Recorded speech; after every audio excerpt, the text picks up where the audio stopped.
walk so mean. The way you fit in them jeans, you eat your cornbread and greens. Dance or a doctor, red wine or vodka. Redesign your spot and redefine your mantra. Retwist your locks and realign your chakras. Doing your squats and getting closer to God, huh? Brunching with your squad or taking a girl's trip. Adjust your crown, you God's gift to the world, sis. Celestial body, drink your water. Meditate, sun-kissed goddess, heavenly order. Levitate, tribe of Ashanti. Black girl magic, melanin popping. Whether you ratchet or lavish, whether you bougie or savage, you a gift and a treasure. You got to love a black girl getting a shift together. Black girls are getting a shift together. These black girls getting a shift together, man. These black girls are getting a shift together. These black girls getting a shift together, dog.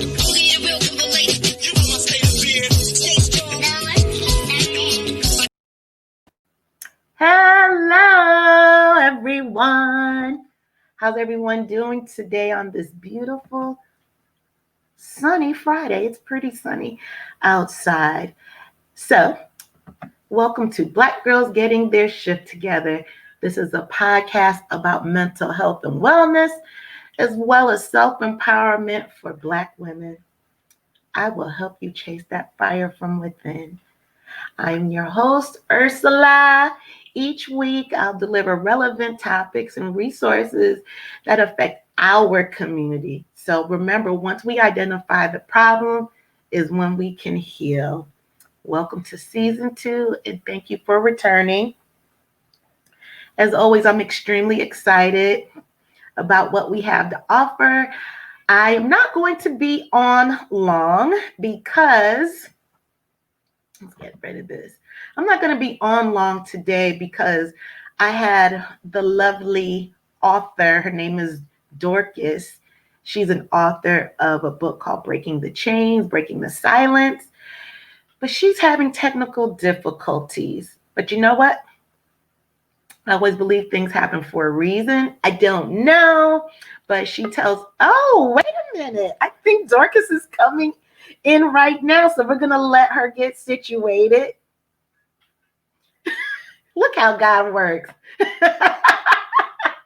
So yeah, once she gets situated, she did say before we started that the devil is a lie. And I guess he is. So while she gets situated, I just want to let you all know about the show that I have coming on Tuesday on January 19th at 8 p.m. Eastern Standard Time. Eastern Standard Time.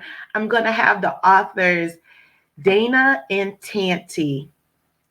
I'm having a bunch of authors now that I'm thinking about it. This week, I have 3 coming on. So you know what? Everybody's putting pen to paper and just giving their life experience. I think it's beautiful. So, Dorcas, whenever you're ready, you give me a thumbs up. No rush, but not too long. Oh, I see a thumbs up from her. Okay. So before I bring this sister on, now I'm going to have to pull up her bio again. But Dorcas, since I had to wait on you, you're going to have to wait on me this time, sis. I didn't think we would have you on. I'm happy. This is what's up.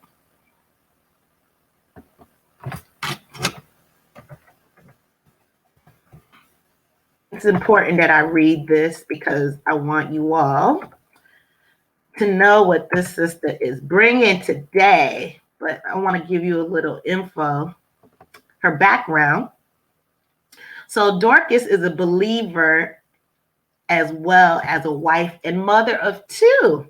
She received her bachelor's from the University of Montevallo and her master's from Strayer and is currently working on her life coach certification. She's a dedicated person that does everything that she can do to walk in her purpose. And Dorcas is also an advocate of mental health. That's why I really love this chick. And she uses her own experiences to help others navigate through mental illness while being a Christian. So with that being said, we're going to get this sister on. Did I get a thumbs up? Are we good, babe? Oh, okay. I see you. Hi, love. Hi, love. you look good, girl. Thank you. Can you hear me? I sure can. You look Sorry. wonderful. I can hear you very well, and I feel your sunshine now. Look, I'm trying to fix my hair. My locks, they are just crazy today. But I'm excited. I'm excited. I'm excited. I will start by saying I wasn't going to start, but since things have happened, you made it happen. Girl, I told you. I said that. Look, I'm my earring and everything is falling. I said the devil is a lie. I said all this stuff that's been going on. We're gonna make this happen today. I know You know that's what? right. Who cares about an earring? Okay, you know what? I'll take mine off so we can Okay, match. look, I'm just gonna have on one. It's okay. There we go. We matching now. We all right. We both have our locks Yes. popping. We have our Yes. glasses and no earrings. But yeah, How I are am you so today? excited. I'm good. I'm good. I will not complain at all. Yeah, it's Friday. I'm just good. It's lunch day. Yes, it is. So, Dorcas, I do not want to tell everyone how we met just yet because I haven't made that big announcement. You know what I'm talking about, right? Yes, yes, yes. Yes. So I haven't made that announcement yet, but I will say everyone that Dorcas and I are in the same inner circle, and Mm-hmm. it's a very it's rewarding for me. How does it feel for you? It's beyond rewarding, and I'm just glad to be in that circle. I'm glad that we connected through it. So yeah, So when it's I make that, what? I know what you're thinking, I, I'm but you just know I'm what? I'm just excited about it. It is very exciting. So Hmm. Dorcas and I met in a group, is this circle as I'm talking about, but there was about 20 people on this group on the Zoom, and first of all, she has the nice sugary voice. That's what drew me to you initially. But this sister, when she was speaking her story about the conviction that she had about her experience, I was drawn instantly towards her. And a lot of people in our group as well. Because people respond to you. I mean, I read the chats. That's a good Yeah, thing. That's a yeah. good thing. So we're gonna I get right try. into it. Let me Of just course. start off. Okay. So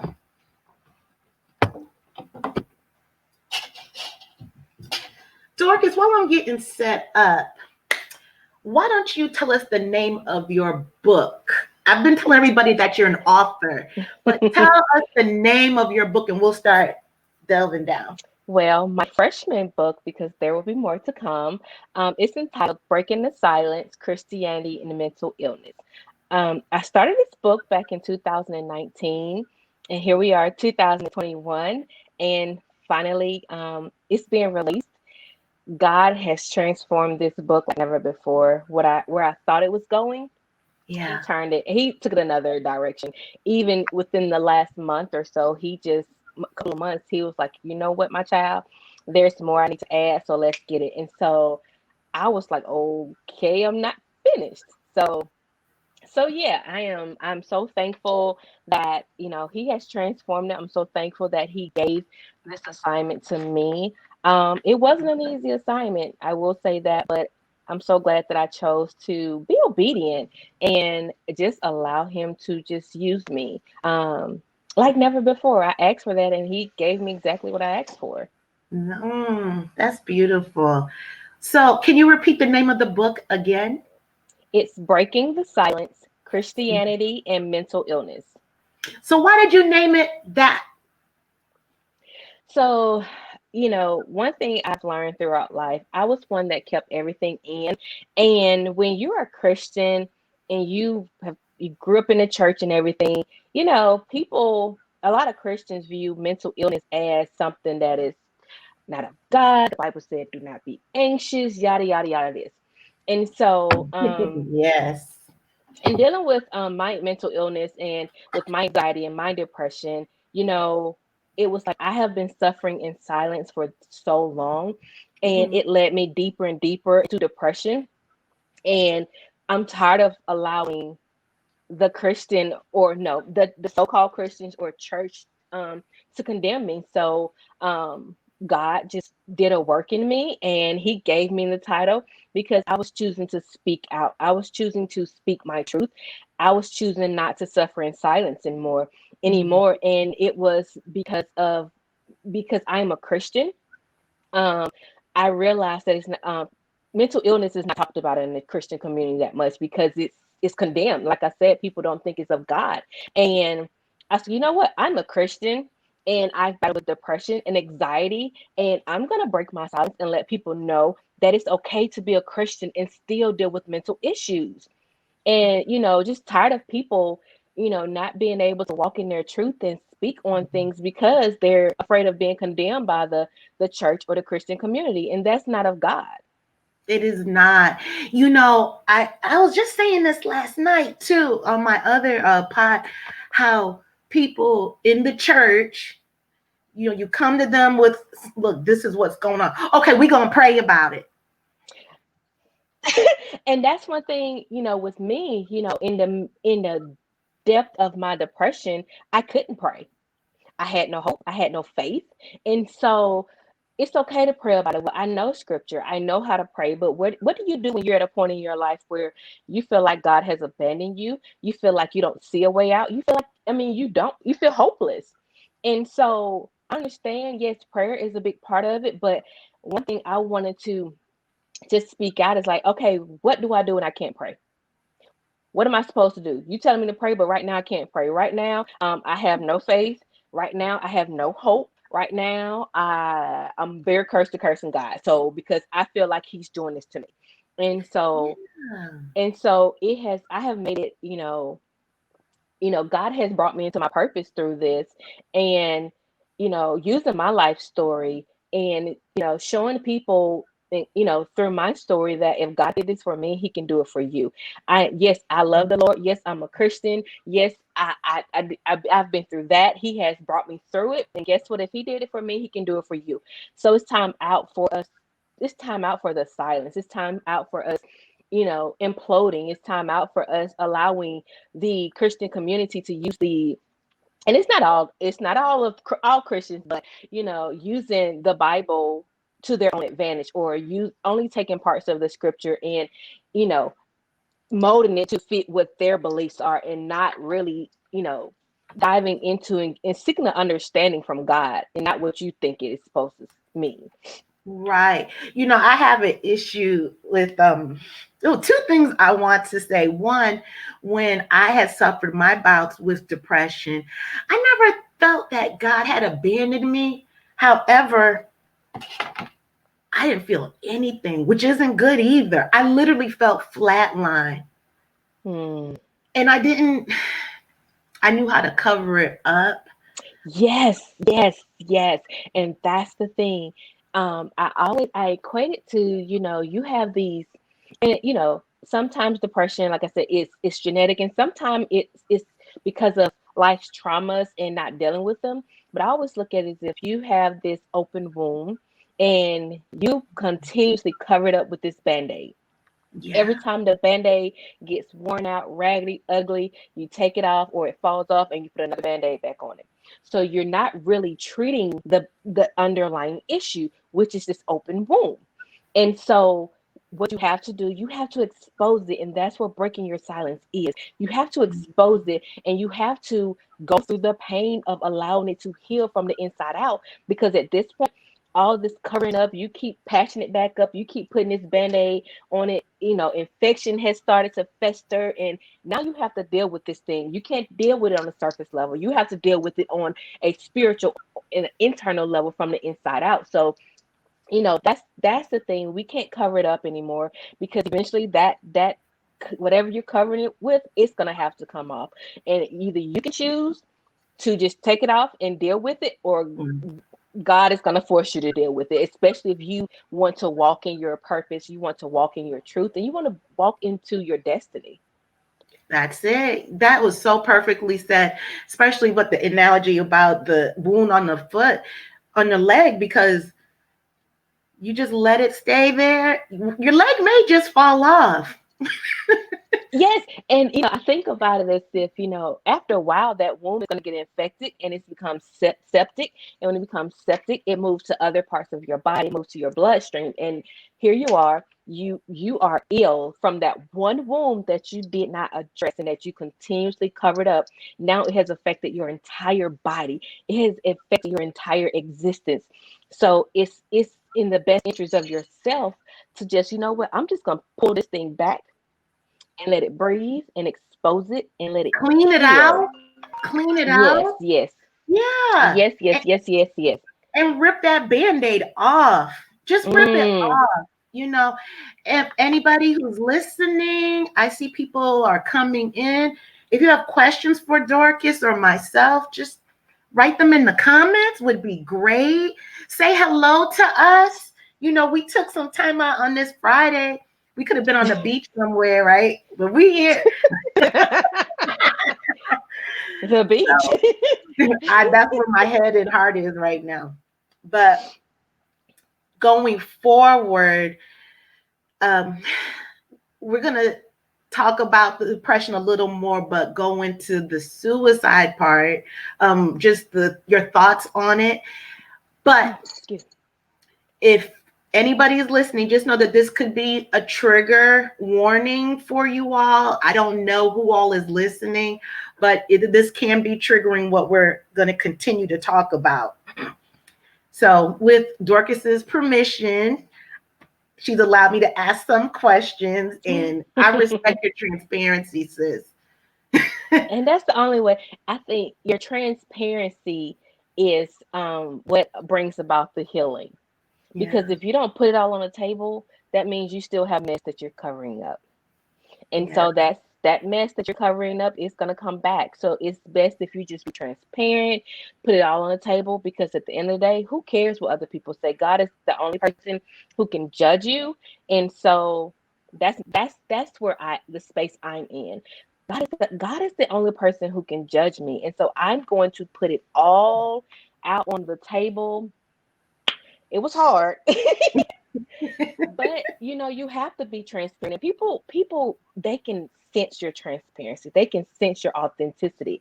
And once they see that, then they're more open to, listening and just open to the healing in general. Yeah, and they feel it. They really do. As far as the authenticity. I mean, I felt yours when we were in our inner circle. You see, I'm all in your inbox. Hey, call me. Dorcas, call me. Am I lying? No, you're not. I was like, okay. Wait. Tell me, what were you thinking when you saw me slip up in that DM? I was like, okay, I'm gonna call her. I was like, I don't know what it's about, but hey, she put her number in the whole chat.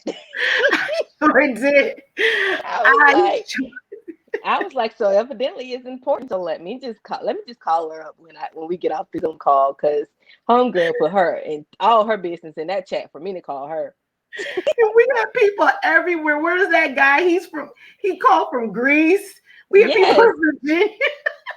And it was like 3 a.m. when in his time where he was. And I'm like, dude, for real? He got it in though. He got it in. Oh my God. So look, what motivated you to write this book? We know the depression, and what was your motivation, if you can start from back then to now? Writing was therapeutic throughout the entire process. And just to give you a little backstory, and I'm not going to give you too much because I want everyone to read the book. Please don't give too much. Cousin's gonna try to get the footnotes on it. I know, right? Real quick, I'm sorry, excuse me. Okay. 1 second. Everyone, also, I want you to type in the comments, congratulations, Dorcas, or just put congratulations, because today is the launch of her book, which is why she's on today. Yes, she published and it is launched. So I put the link to purchase her book in the show notes. So You can go right into it right now, and it'll take you straight to Amazon, and you can support Black business, support a Black Yes. woman, support Yes. an advocate of mental wellness, support, just support. Mhm. And Sarita said, congratulations. Thank you. Thank you. Thank you. Thank you. Yes. So, what motivated you, sis? Like I said, writing was very therapeutic for me. And, when I was in the midst of dealing with the depression, God just had a way of quieting everything. And I only had one choice, was to just really focus on him. And he just was like, okay, I need you to do this. I did not allow you to overcome and go through so many things in your life for it to just sit there with you. And basically having that relationship with him, it was not an easy decision. And so I just started writing, and my healing continued through my writing, because I was able to not only, have it up here, I had to put pen to paper, and that made it real. And so upon reading the things that I, wrote, I was like, whoa, this is some deep stuff. And God was like, you know what, this is what I need you to do. And, like I said, I was like, you sure this what you need me to do? And like I said, in that season of me, being quiet and really not having any distractions, and just really allowing, God to just speak to me. He gave me the title and everything. And so it was this book, like I said, it really transformed my healing. Um, my healing started with me choosing to get help, and you Yeah. know, and writing this book, it has just opened up my heart. It has opened up my heart to being an advocate to mental health. And Mhm. this is all God. I can't. He just used me as a tool to write it. This is him. This is all him. This is my story, but this is also his story. And Mhm. that's the thing about it. My motivation for writing this book is my obedience to him. I'm not perfect. Your girl still got her issues and still got things she's dealing with, but it's out of the obedience that this book came to fruition. And like I said, I had to choose whether, I always wanted to know, God, what is my purpose? Why am I here? And that's one question I've always wanted to know. And through my battles, my struggles, my trauma, my pain, God was like, you know what? This is your purpose. I have Right. created you for this. And so are either you gonna just allow me to use you, or go back into your hole and just sit on what I gave you? And so it was a God decision. Wow. You are carrying out his assignment. Ooh, I know. honey. You see my eyes, honey. If I can be real with you, baby, this was heavy. I was like, you sure you want to do this, girl? I was like, you putting all your business out there. But it's not about me telling everyone my business. It's about the testimony. It is Yeah. about the healing. It's about letting people know that God is still God. He is still in the same business he was in when he was healing people in the Bible days and everything else. He is still here, no matter what the world says, no matter what goes on in the world. He's still the same God. And if he can do it for me in my mess, in my jacked upness, and my broke, yes, I said jacked upness, and all that stuff, baby, all of my hot mess, then he can. He doesn't care about that. He knows all of your hot mess. And like I said, Right. he doesn't care. And that's the thing about it. He wants us to know that he doesn't care. He sent his son for all of our mess. He sent his son for all of our mess. And so he will take your mess and make it into a message. And that's exactly what he did for me. He He took my sure mess. did. He took my mess, all of my stinky, funky, nasty mess, and he turned it into a message. And I could not live with myself if I didn't choose to be obedient and just allow God to just take this thing and do what he want to do with it. Right. So, can we go back to that day? Um, No. and well, and like I'm not giving all of it in the book, but it's just No. just Don't. just a little backstory when the day and I'll just tell you this. It was the day my daughter graduated pre-K, and I had been struggling for months and months and months, and you just know when I was like, okay, something isn't right. That day I couldn't even be happy. Like it took Did you wake everything up feeling like that, or were you just um navigating through the day and then it just came over you, or did you wake up well, and it just was off? I had been off for days, but when it really dawned on me that I needed to get help was when I could not. I had to force myself to be happy in that day. That day, I literally had to force myself to be happy on a day where my daughter, my firstborn, is graduating pre-K, and within hours after um everything was over with, it was just like there was this weight on me, like, baby, you got to do something. Like, you have to do something. And I just went to my husband. I told him, I was like, look, I got to get help. I was Mhm. like, this is not working anymore. And that was like the straw that broke the camel back, when I couldn't genuinely and naturally be happy that day. I literally had to force myself to. And your girl was like, I gotta do it. And to this day, my daughter think I was on a girl trip. One day Oh, she'll one day she'll read it, and that was hard. Being away from my babies, that was hard. oh, I didn't And know about that. mhm, You mean I had okay? So without telling everybody everything, can you just sprinkle like what that day was about? You don't have to go into details; they can get it in the book. But because I I'm hear just what you're saying, but I don't think people. I Yeah. chose to check myself into the hospital. And I'm just gonna say that. And I didn't know. I went to the emergency room not knowing what was gonna happen. Mm-mm. And that was me seeking help, was going to the emergency room. And like, once they told me they were keeping me, I was like, ooh, that ain't what I was thinking about. And so had to That be was a away blessing. and having to be away from my kids. And a lot of people didn't know where I was. And I How did long were the you admitted? mm, Thursday, maybe like 4 days. It was over the Hmm. weekend. It was over a weekend. Yeah, it was that Thursday, and I got out that Monday. Okay. But Mhm. being in, this was unfamiliar waters. I had never been in a situation like this, and it was my choice to be there. And so the fact that I chose to be there is like, I put myself here. And that was still like, no one made you do this. You did this. So you have to deal with it. And it took some time to really come to terms with, I'm here now. I can't go anywhere. Might as well make the best of it and just That's see what it. happens. And the way I went in is not the way I came out. Wow. How did you feel when you came out? For one, I felt free because I felt like I was in jail for like a weekend. Like I was waiting on the judge to come back on Monday. But no, I felt lighter. I felt rested. I felt lighter.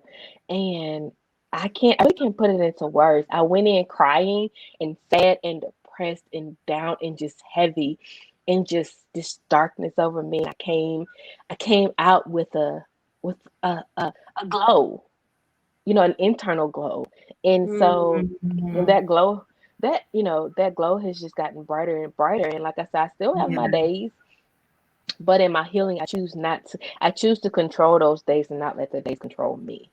Yes, that's the best thing. I had to learn that when I went through therapy and when I suffered from depression, and I was always in this ear, just get over it, just shake it up, pray about it. Yeah, but no, Mm-mm. and I have it on both sides of my family. And the thing about it is, I never knew anybody in my family who dealt with it, because we don't, us black folks don't talk They about stuff probably like did.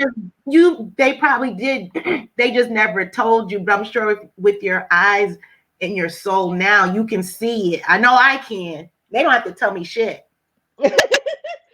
And that's why I said us black folks, because especially in the black community, we hide everything. It's like, oh, you don't go to therapy. You whatever goes on with you, you keep it in this house, baby. Let me tell you something. if you need therapy, if you want to go to therapy, I'm here to tell you, baby, go. You run. You find the nearest therapist. You pray, ask God to send you to somebody. Do not listen to anybody to tell you that you don't need therapy. If you feel it within your being that you need to talk to someone and seek help, do it. Put yourself first and do it. If you don't leave with anything else from this interview, leave with that. Get help and get help now. Because Yeah. you don't want to look back to that and say, I should have gotten help and I listened to everybody else. It's time for you to be selfish. Be selfish, because if you're not selfish and if you're not good, if you're not good, you can't be good for anybody else. And that's where I was. I wasn't a good mom. I wasn't a good husband. I wasn't a good friend. I mean, I was isolating myself. I wasn't a good daughter. I wasn't good for anybody because I Yeah. wasn't good for me. And I had to be selfish in that moment and say, okay, I'm gonna get help because that's the only way I'm gonna be able to move forward. Right.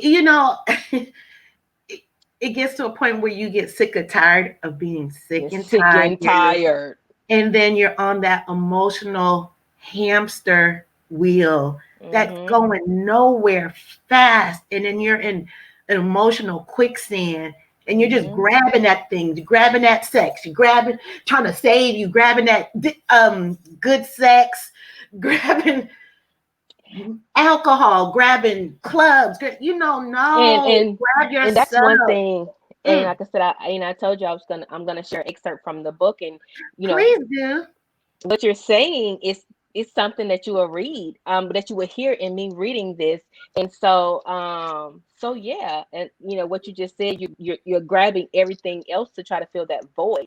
And so you spoke something then, because that's confirmation that I'm not the only person who um just you try to you know you try to dull the pain. Oh yeah.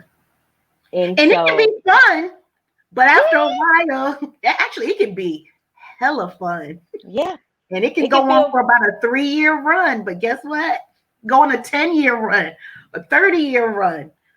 But you're going to get tired sooner or later. You're just And you're going to gonna run get, out of gas and and it's steam. called getting tired of wearing a mask, getting tired of covering up, because eventually you lose yourself. And one day you're gonna look in the mirror and say, "Who the hell am I?" Yeah. I Yeah. don't. I really don't recognize the person that I see in the mirror anymore. I'm just a shell of who I know I was, or who I know I could be, and it eats away at you. It Yeah. really does eat away at you When I was because going through it, it takes me a minute. I'm not there yet, but I was doing some stuff. It was not mm-mm, good. In retrospect, it was not good. And yeah, it wasn't good. But look, mm, yeah, it wasn't good. And I didn't feel good at my behavior, what I was doing, and how I was talking to it's called people. conviction. Yeah, yeah. And even how I was talking to myself, Mm. It's the called self-worth was just not that's there. that's it. It's and when your self-worth is not there, you tend to self-harm. Like you really, it's like, okay, I'm not worthy of anything, so who cares what I do with myself? You try to put a physical pain to that emotional pain and that mental pain. Yeah, ouch. Yeah, That's it. that would. That's yeah. Look, my bishop used to say, if you can't say ouch, say amen. If you can't say amen, say ouch. And that's that transparency. Is like, ooh, Oh that's yeah, me. yeah. This is me. Shit, that hurt. Yeah, that hurt. That That hurt. And hurt. like I said, it's Mm, time out for people just whatever. Who cares yeah, what you say? I'm at this point in my life. This is about my healing. This is about my walk. Um, Opinions are like buttholes. Everyone have one. Everyone has a yeah. butthole. So And before you read your excerpt, mm, so I was talking to a friend of mine. Oh, she was Aunt Sarita. I don't know if she's still on.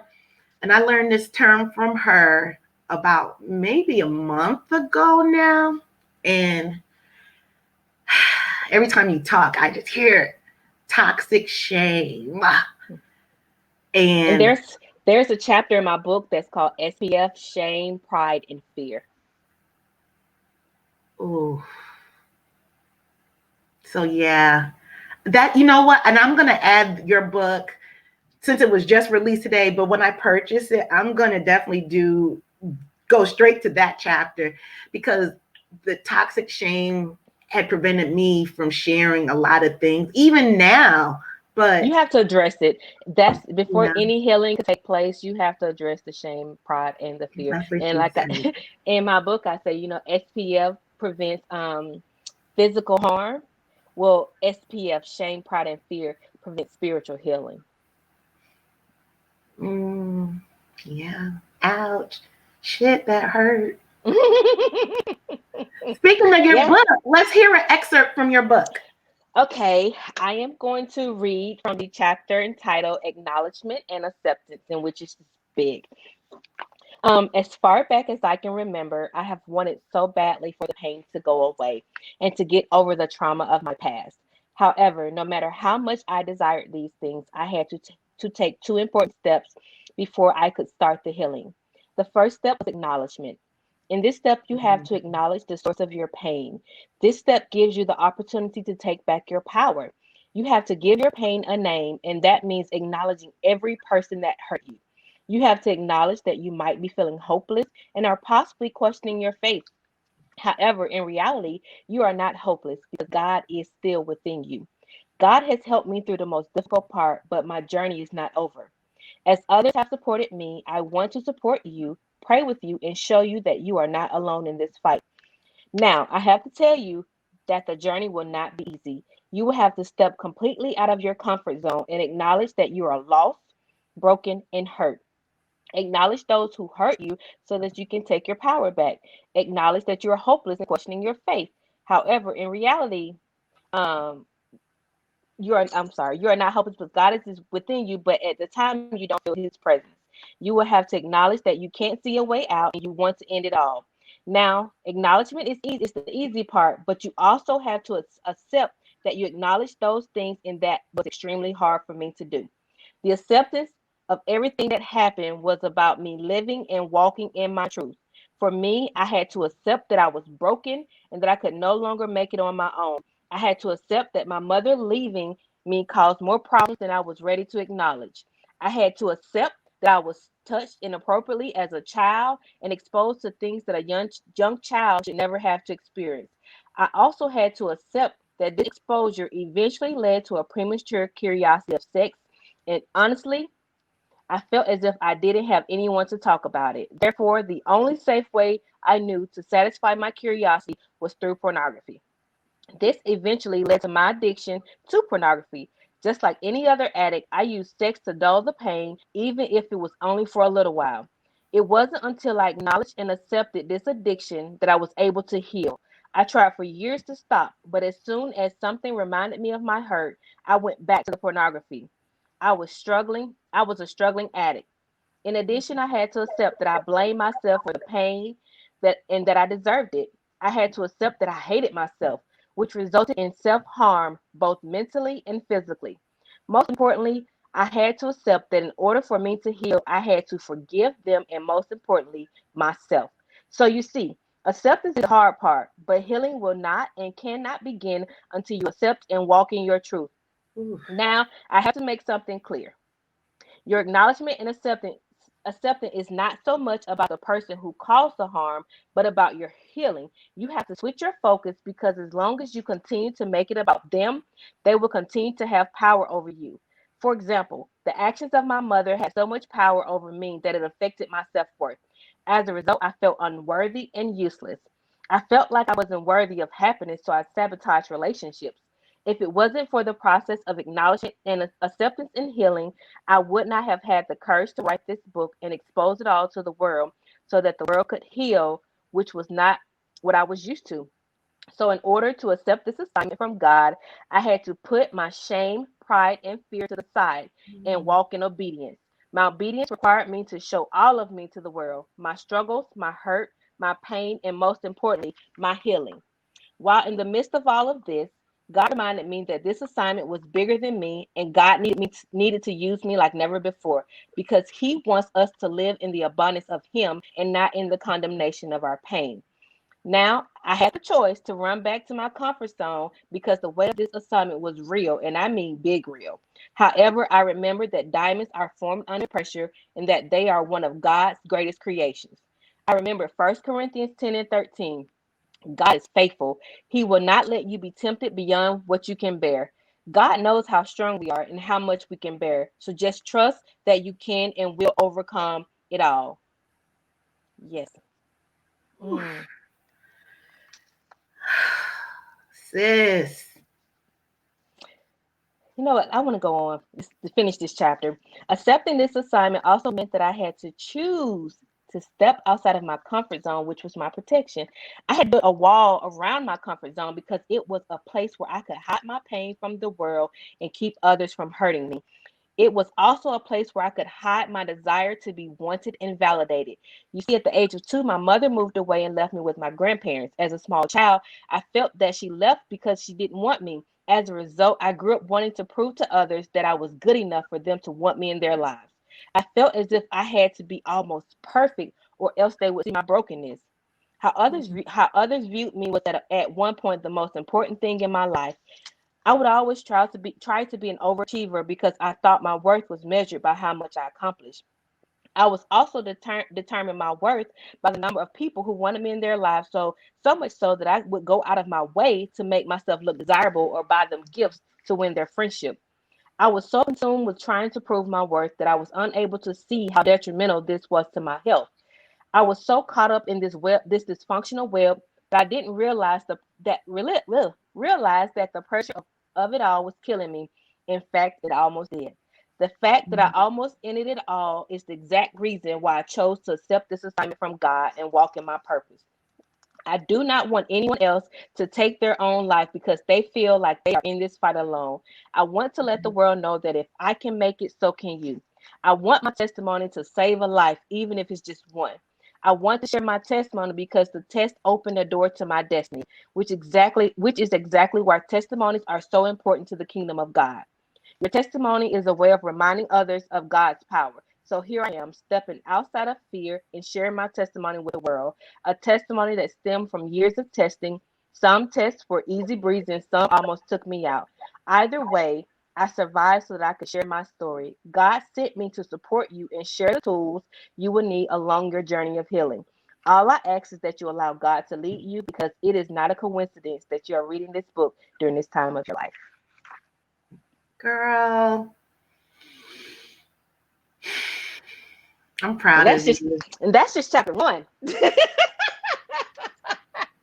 Oh, it gets heavy. Wow. Wow, wow, wow, wow. That's that takes a lot of strength and courage right there. How did your family feel about you launching your book today? They are just as excited as I am. Look how you're looking at it like it's your baby. I love it. Oh, I want to give you a hug right now. I'm trying not to cry. I just want you It's to know that okay, honey. It's okay. Those tears of happiness, you did that. Yeah. Oh, hey, Keisha. Keisha said, testify about it.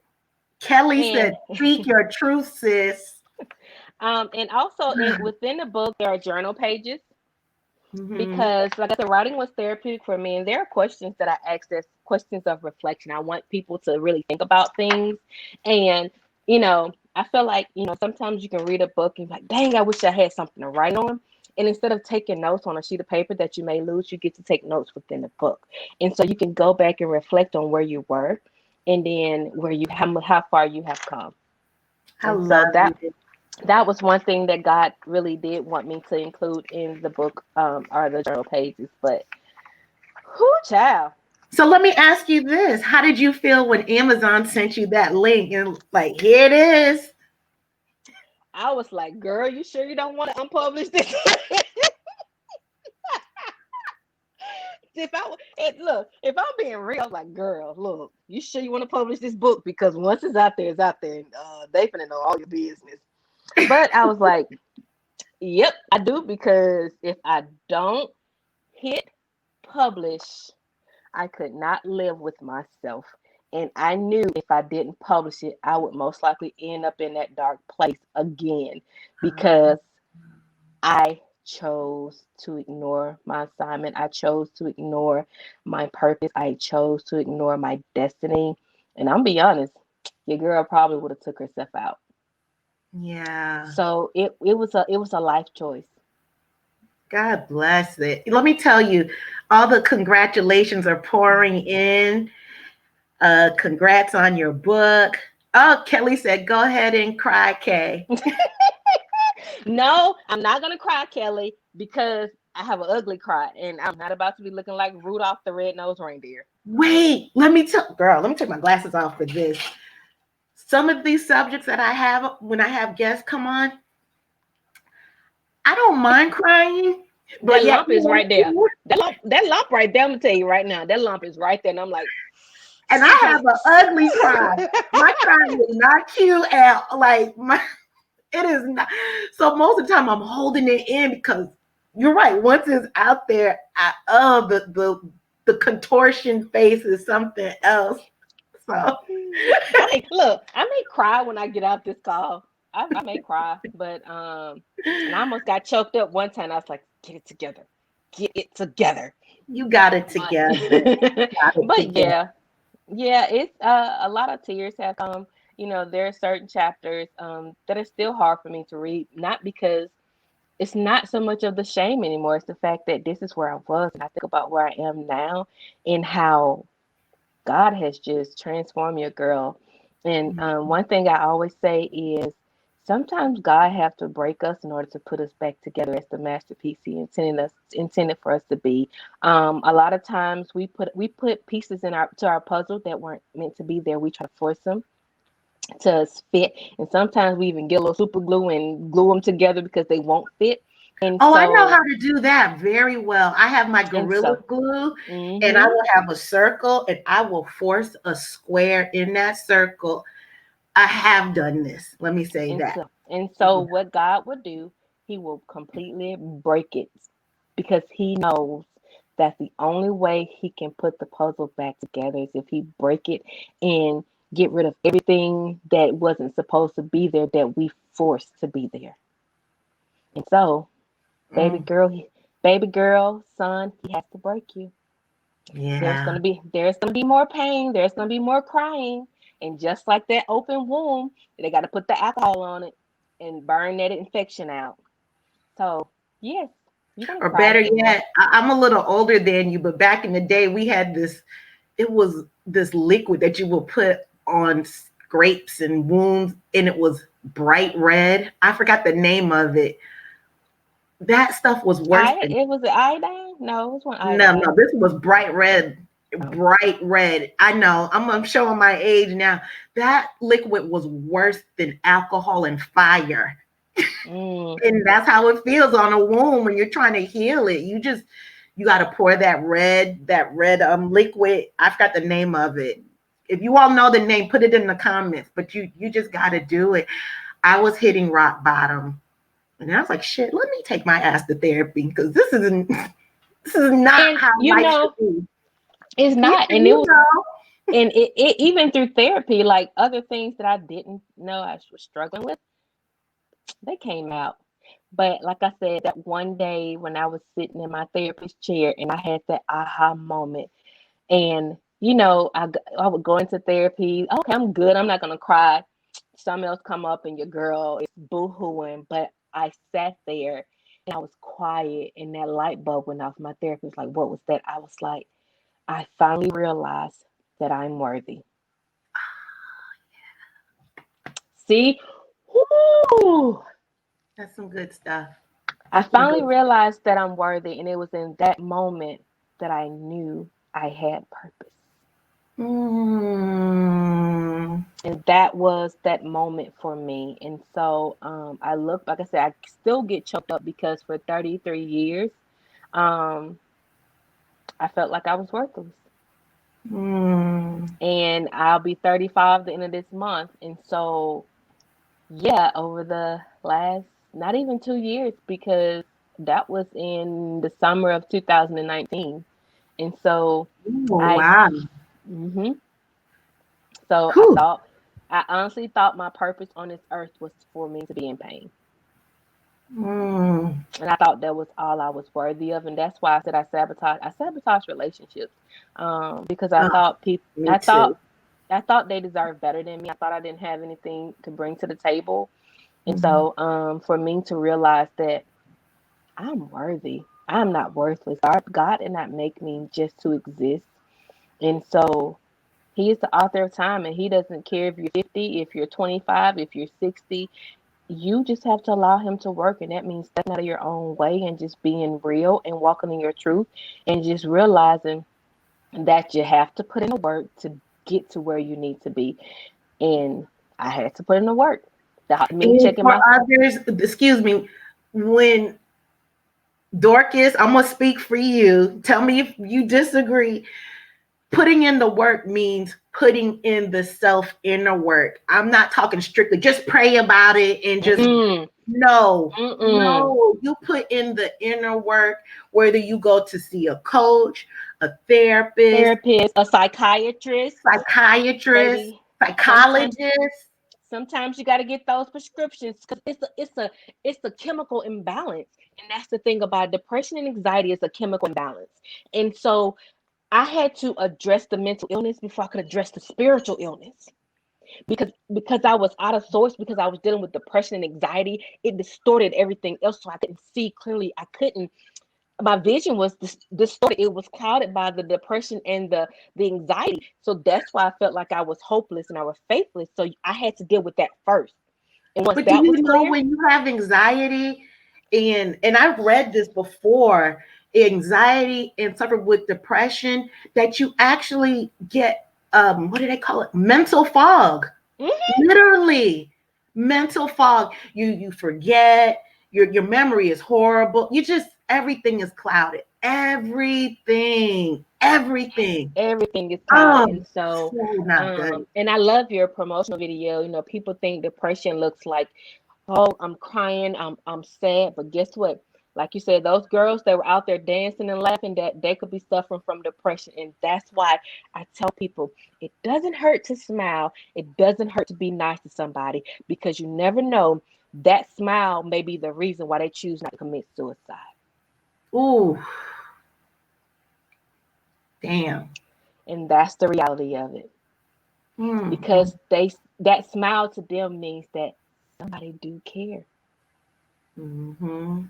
So if you are out there and you just, just follow your intuition. That's me. Your intuition is like like your inner voice, the Holy Spirit within you. Whether you're Mm-hmm. Christian or not, however, whatever your beliefs are, when you're moved to do something. And I just say that, just listen to it and just smile at somebody, because you never know. You Give a never know what that may. compliment. It won't Mhm, hurt. But we're you gonna never start know. wrapping it up because we're almost at an hour. And thank you for sharing this special day with my listeners and myself, because that's why I came on Friday today, because you said, "Oh, my book is gonna be launched. Let's do it." So congratulations to you. I mean, Thank this you. is Thank you. huge. Oh, you know what? As an asterisk, both of us are so heavy into therapy and mental Health. wellness, Hmm. mental health and wellness. Something doesn't have to be wrong to go to therapy either. No, sometimes you just need somebody to talk to, because talking to Yeah. yourself is not good all the time. And And I talking say to that pastor isn't gonna help either. I address that in my book. I You should address have that let because me write it. That's a trigger for me. That's a uh, trigger for me. Spiritual abuse is a straight up trigger for me. and that's the thing, Ah, and this is one thing that God, has really revealed to me.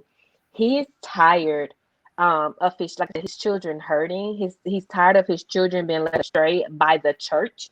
and people who claim to be followers of him and choose to condemn people or judge people. He said he is love, and he will supply all of our needs. And in that need, he put everything here on this earth that we will need. And that includes therapists, psychiatrists, and everybody else. Just like you would go to the doctor for a stomach ache or headache or anything else, God provided us the tools to deal with this. They say a mind is a terrible thing to waste, but this right here, this controls so much. This controls our actions. This controls our thoughts. Your mind controls so much. So you have to realize that he put your needs here for you. He put everything you need here. He's So lined it all up. he aligned it. He aligned it. So seek understanding for yourself. Meditate on the word and allow God to interpret that for you. Because you can't just always listen to the pastor. No, not at all. Because you know what? I'm very biased. So I'm gonna say that for my February 19th show. I have somebody coming on, and I will share then, but that is a trigger for me. And you're right. You can't pastor is not qualified. I don't care. If you're talking about mental illness and mental wellness in therapy, pastor is not a therapist. I would say this. You have to have that spirit of discernment, because I've had a spiritual counselor, I had my therapist, and I had my psychiatrist. My psychiatrist provided the medicine. My therapist provided the therapy to help me sort out the things that I was dealing with, but I had my spiritual counselor as well. And one thing I talk about in the book before we go is you have to seek God's guidance to those places. And there are some spiritual counselors who are God sent, who are equipped to handle that. Because my spiritual counselor, baby, she was on point. She's the one who, really broke down, do not be anxious for anything, but in all things go to God in prayer and supplication. So she broke that down for me. So everybody is not equipped. Just because, so you have to pray for that spiritual discernment and for God to lead you to your spiritual counselor, to your therapist, and to your psychiatrist. Because if you lean on your own understanding, you may end up in somebody's office where they're going to make you worse off than what you are. So it's important to meditate on it and really seek guidance and pray for that spirit of discernment, so that you will know who was sent by God and who was sent by the devil. Because he will put all those people in your place. A title does not make you qualified. It does not. Let me tell you, my spiritual coach, look, I met her at the gym. And whenever we talk, and we just naturally bonded and gravitated towards each other. Her name is Elise. I don't know if Elise even listens to this show or not, but whenever her and I talk, we can go literally 3 to 6 months, and when we get on the phone, she gets right down into here, and she has no idea what I'm doing, but she can just pick it and call it out. And you know what? The beautiful, loving part about it is that she is so non-judgmental about it. And that's the key. When when they are not judgmental, and they are not condemning you for your anxiety, your depression, or whatever mental illness you are in, then they're genuine, because God does not condemn. He does not condemn. But think about it.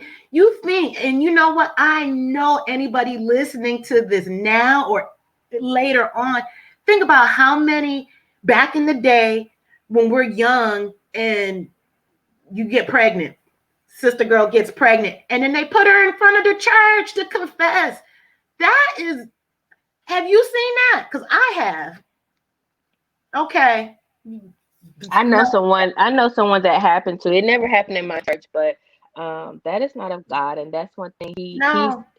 The world, so many of his children have been led astray, and he's ready for his children to come back to him, and that's what breaking the silence is about. And so, He's, this is a new day. This is a new season.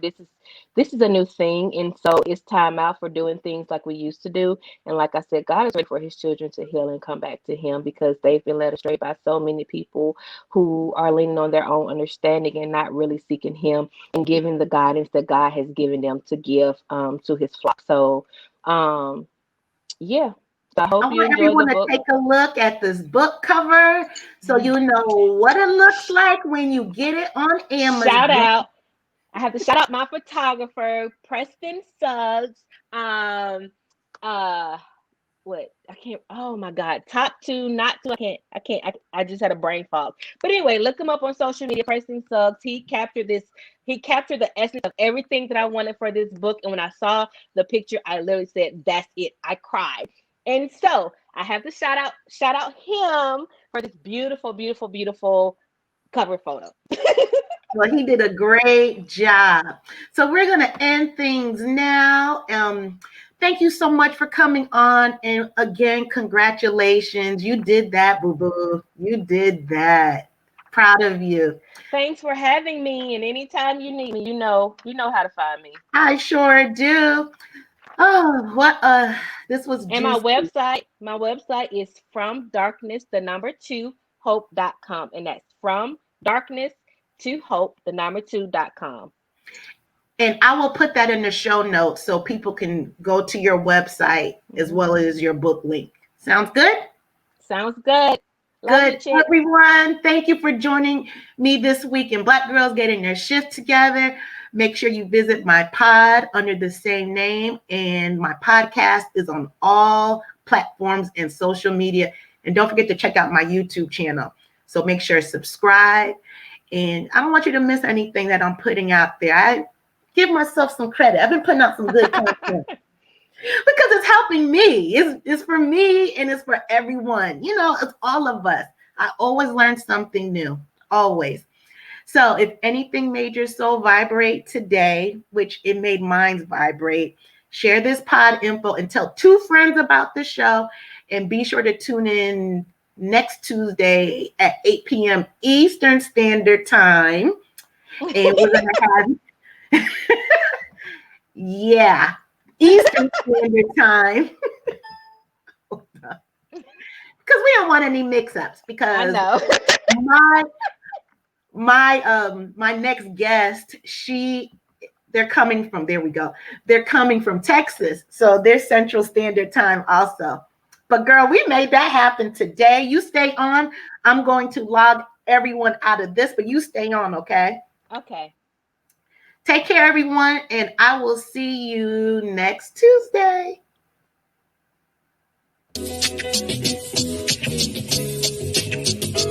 This for the queens, sisters manifesting their dreams. Get your cream by any means and beam with self-esteem.